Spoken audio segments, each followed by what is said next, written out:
Hey guys, it's Bronco Nation here, back with another video. I'm going to be starting a series where I predict the Denver Broncos record for this season. And obviously we're going to start with week 1 versus the Titans. I'm going to be starting with off-season losses and acquisitions for each team. And then I'll go into my score prediction. So the Titans re-signed Ryan Tannehill. I don't remember the exact details of the contract, but I know it's a lot of money for a guy that's had basically just one great season as a quarterback, and it wasn't really all that great. He's just handed off to Derrick Henry most of the time. The Titans also re-signed Derrick Henry, which was a great move. Derrick Henry is a top 3 running back in the league, if not the best in the league, in my opinion. And the Titans didn't really sign a ton of people in free agency. One key acquisition they had was Vic Beasley Jr. from the Falcons. And while he's not like he was back in 2016, I think he'll be a decent replacement for Jarrell Casey, who they traded to us. They lost a couple key people, including Marcus Mariota. So if Ryan Tannehill isn't great, the Titans have nobody to fall back on, which could be a problem for them. They lost Jack Conklin to the Browns, which they replaced him with Isaiah Wilson in the draft, but there's no guarantee that Isaiah Wilson won't be a bust. So that might be a problem for the Titans. They lost Logan Ryan, who is a pretty good cornerback in the NFL. He's average, maybe a little above average. He helped them beat the Patriots in the wild card round. He had the game-sealing interception, pick 6. They also lost Dion Lewis, which isn't a huge deal because they just re-signed Derrick Henry. And Dion Lewis wasn't all that fantastic after he left the Patriots. But they lost a weapon on their offense, so that's less stuff for Ryan Tannehill to work with. They lost Ryan Suckup, their kicker, who is he's okay. He's pretty average. I don't see that being a huge deal for them. They lost Cameron Wake and Delaney Walker. Both are past their prime, and they weren't really all that effective last year. They're not going to really help you win games anymore at this point in their careers. And as I mentioned earlier, they traded us Jarrell Casey for just a 7th-round draft pick. It was a salary dump, but I still think they could have gotten more from another team. I think it was a great trade for the Broncos, but not so much for the Titans. Alright, now on to the Broncos offseason. We re-signed Shelby Harris, Devontae Bosby, and Jeremiah Otachu. Shelby Harris was a key contributor into us beating the Raiders in Week 17 last year. He batted down Derek Carr's pass near the end zone, which sealed the win for us. Devontae Bosby really didn't play last year. He got injured early in the season and never really got a chance to prove himself. So I'm glad we re-signed him because we don't really know what he can do yet. Jeremiah Otachu, in my opinion, he's kind of underrated. He's a defensive tackle, and he did okay for us last year. So I'm glad that we got him back and we can see more from him this year. Hopefully he takes some bigger steps with Bradley Chubb coming back, and now Jarrell Casey is going to be here, so less attention will be on him. So he could possibly step up and contribute big time for this defense. Now moving on to our new acquisitions. We got Graham Glasgow, which will definitely help out the offensive line.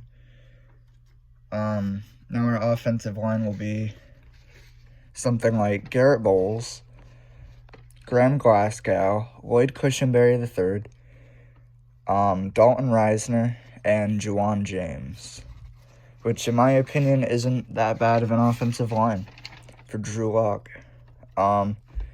We signed Melvin Gordon, so now we have a backfield of Phillip Lindsay, Melvin Gordon, and Royce Freeman, which I think it's great.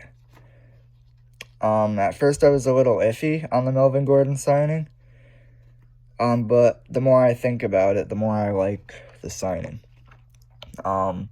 We got Nick Vanette, which is possibly a hint at us releasing Jake Butt or Jeff Hireman.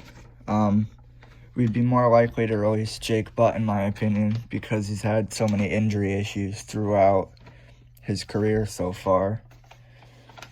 And we also got A.J. Boye from the Jaguars for just a 4th-round draft pick, which is, I think that was a great trade in my opinion. A.J. Boye, he's not a top-tier corner in the NFL, but he's really good. So I'm glad we got him. And then, as I mentioned a couple times already, we traded for Jarrell Casey. Now for our free agency losses.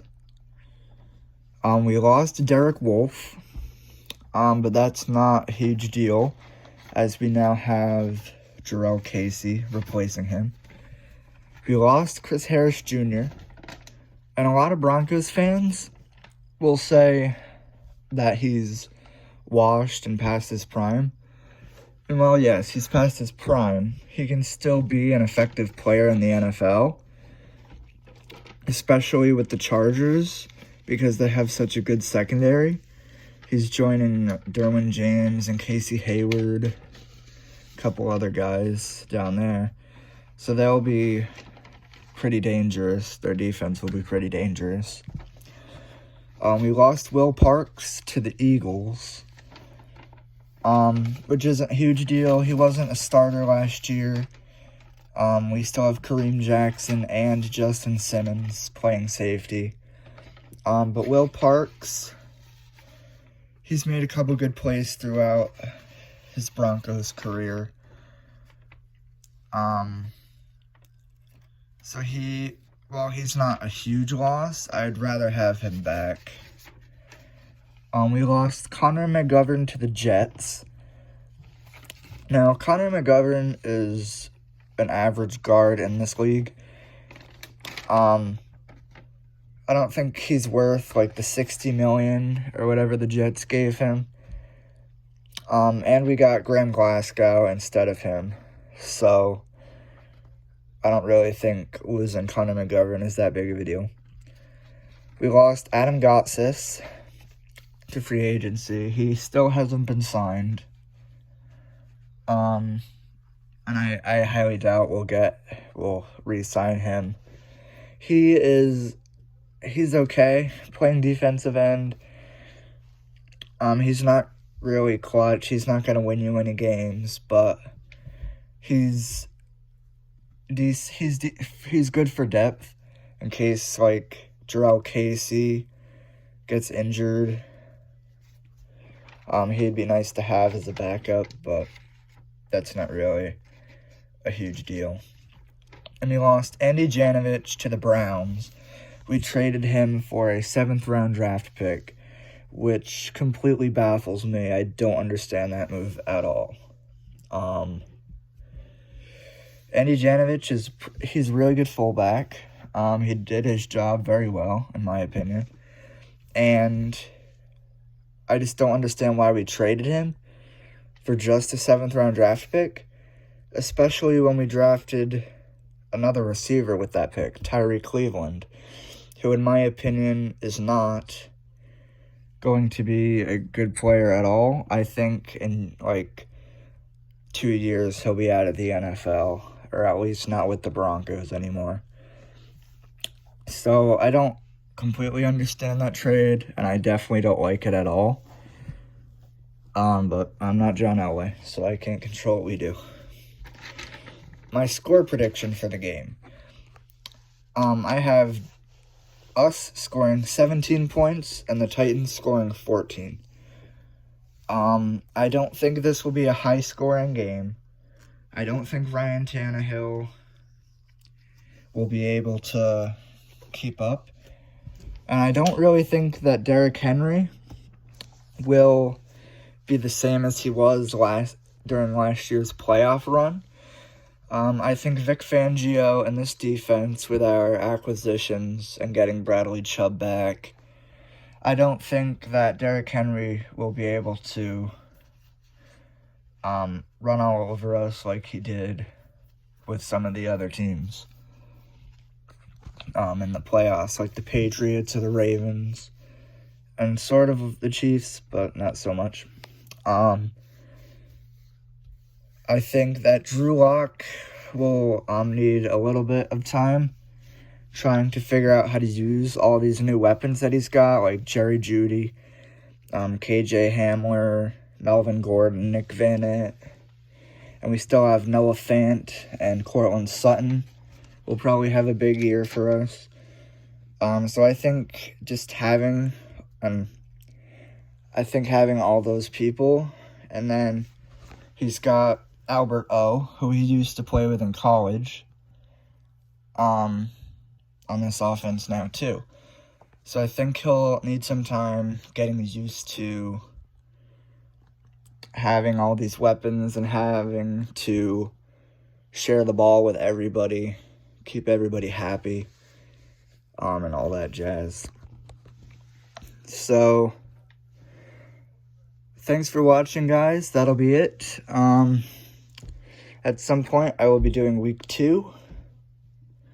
Have a good day, everyone.